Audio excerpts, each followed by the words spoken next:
Still a relatively new teacher, so everything that I do is always new, which can be scary, but at the same time, I feel like I'm like learning how to do these things in ways that make sense, like actively. And that's probably the part that I like the most about having circles, both as like a physical space of people sitting in a circle, and also as kind of like a pedagogy to remind us that we're not in a hierarchy, that we're a group of people, that we'll only be able to see each other and find ways to do that all the time. So this year, I'm trying to do the Circle of Courage for the whole year with the Humanities 8 group. So we sort of split up the year, starting with belonging, going into mastery. We just finished independence, and our fourth quarter of the year, we're doing generosity, just so that we really try to grow as a whole group, as a whole person throughout the year. And so that we don't just have these blind spots where we're trying to just really focus on one part of ourselves, the sort of like blindness to the rest of it. So it's mainly being used in a way as like a life skills type way of like growing our class community. So that's kind of my main focus right now. A lot of students I find that really are at risk, and that if I don't have that part and we just try to move forward with academics alone, like I don't think I would be comfortable with the whole year as it's maybe coming to a close now. So ultimately, at the end of the day, it's like for me, it's decolonizing practice that helps people to remind each other that we're all in the room, that we're not separate, that we are together, and we have to actually figure out how to look out for each other. Because if you don't have that circle, there's always missing spaces, and so that's mainly what I look for. It's really an exercise in empathy. Yeah.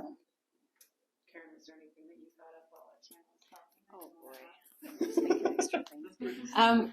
I would just connect that directly to core competencies. That's essentially what Etienne is talking about. Yeah. That connects back to the core competencies, and I find in senior it can be very easy to lose sight of some of those. At least the intentionality that's intended for the core competencies and their implementation in the classroom.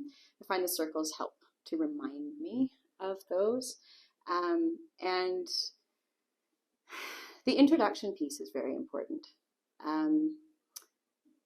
I find that classes who have gone around and done an introduction have had an opportunity to do it a few times, especially with a few different traditional knowledge keepers.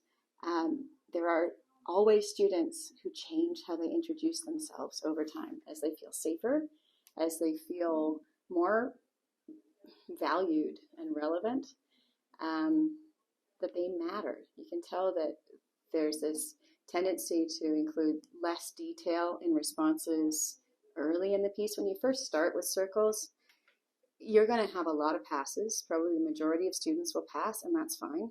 I think the most important thing is to use that recursive nature of the circle, to come back around, to have the same question and just keep going back around, even 2 or 3 times. And then you may get to a point where everybody passes one time when you do it. That doesn't mean you failed. It means that they're ready to move on to the next thing. And so the next question, the next topic, the next check-in. And I wanted to mention with the check-ins, the check-ins for me are always followed by sharing strategies. You rarely get someone say they're 10 out of 10 on any particular topic that you ask them to sort of do a self check-in about. So what do you do when you're at a 1 to a 4? What strategies do you use then? Are they different from the strategies you would use from a 4 to an 8, for example? And those would be 2 separate questions. Again, it depends who you have. If you have a group of grade 12s who are very much into it, who have done several circles before, who are feeling very comfortable with the process, then the circle could even go on for an hour. But the first few times that you do it, it'll probably be fairly brief. And it's kind of like when you start doing mindfulness, you start off with 1 minute or even 10 seconds is good, especially with elementary classes. And you build up that trust and that comfort, that feeling of safety, that this is a safe place. And I find, especially in senior classrooms, when you just have a discussion on an issue, what will happen is 4 or 5 people will share the floor.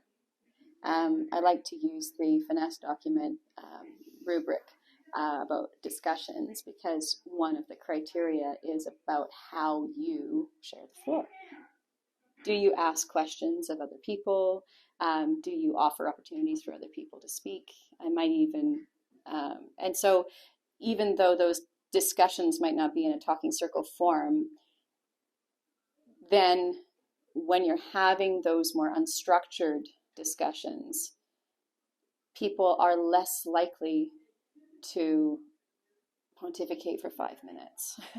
And they're more likely to listen because they know they're actually being marked on how well they included what somebody else said in the discussion.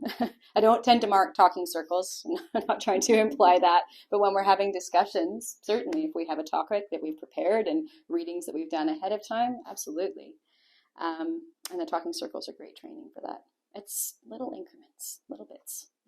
It might take a long time to get to where you want to be, and each group is different. Some groups just never get beyond the 5-10 minute mark. That's just how it is.